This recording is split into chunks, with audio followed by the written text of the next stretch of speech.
Eu não nutri nem esperava um grande futebol da Ponte, porque é apenas a primeira partida.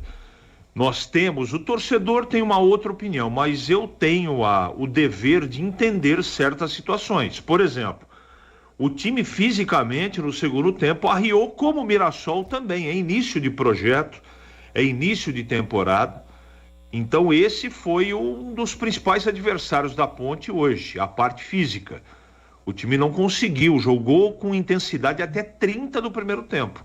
Depois a Ponte caiu de maneira vertiginosa.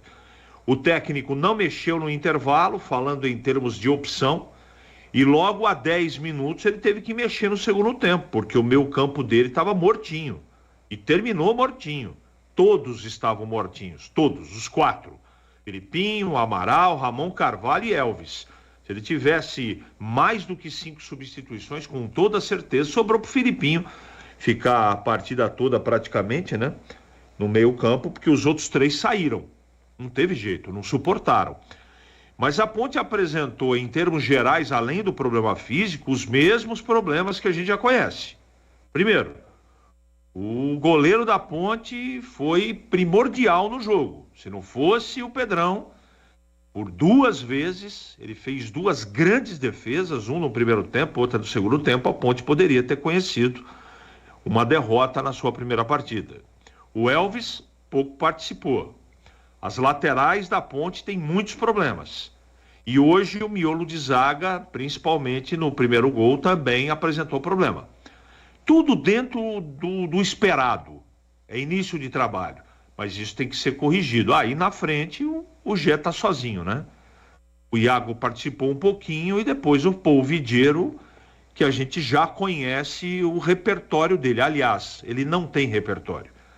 Então a figura decorativa foi uma substituição que fez com que a Ponte não acrescentou, aliás, piorou o setor. Tanto é que na recomposição, em 2 oportunidades, no primeiro gol e nesse segundo tempo, onde ele tomou um drible da vaca ali, quase que o Mirassol acaba fazendo o segundo gol.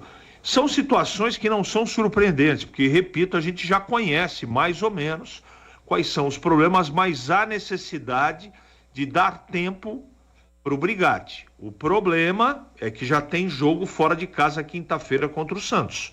O campeonato não dá tempo de você respirar. E daí já tem jogo no final de semana. Isso significa o quê? Pouco tempo de preparação. Você vai condicionar o time, principalmente nas partidas e não em treinamento. Porque vai precisar descansar, você treina um pouquinho, mas só a partir da 4ª, da 5ª rodada, que o time vai começar a entrar numa situação física pelo menos aceitável. Só que até lá o time tem que pontuar. Só que chegando na 5ª rodada, a Ponte não pode fazer 1, 2 pontos, tem que fazer mais pontos que isso. E vencer, principalmente, os jogos dentro de casa. O jogo foi problemático, foi muito equilibrado. Os números, a posse de bola foi muito parecida, as finalizações 11 para a Ponte, 12 para o Mirassol, escanteios 4 para a Ponte, 5 para o Mirassol, trocas de passe corretamente foi muito parecido também, um pouquinho melhor o Mirassol, mas não dá para colocar aqui que o Mirassol foi melhor que a Ponte. Teve lances agudos mais importantes que a Ponte, mas eu acho que 1-1 acabou ficando de maneira correta o placar do jogo pelo que os times apresentaram. Segundo tempo nós pouco tivemos futebol, a chuva atrapalhou e o aspecto físico atrapalhou os 2 times. Eu, como não esperava muita coisa, eu acho que tem que dar tempo ao tempo. Teve lampejos de organização na primeira parte do primeiro tempo e depois a gente não viu mais. Nós vimos um time se arrastando fisicamente, que era absolutamente esperado. Vamos ver esse contra o Santos, que ganhou em Ribeirão. Eu assisti toda a partida fora de casa, o Santos fez 1-0. Vai receber a Ponte na quinta-feira. Esperamos que o comportamento, principalmente do físico, seja um pouco melhor, porque hoje a parte física e a chuva atrapalharam muito a Ponte, Edu.